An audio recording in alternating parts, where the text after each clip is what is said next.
You ask Tiger to solve. This deals with linear equations with one unknown. The final result is x equals 6. Let's solve it step by step. Group all constants on the right side of the equation. Add 9 to both sides. Simplify the arithmetic.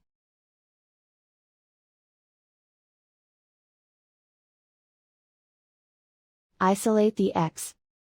Divide both sides by -3.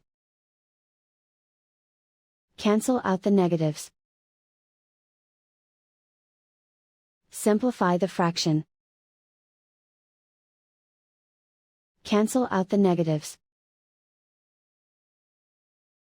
Find the greatest common factor of the numerator and denominator. Factor out and cancel the greatest common factor. And so the final result is x equals 6.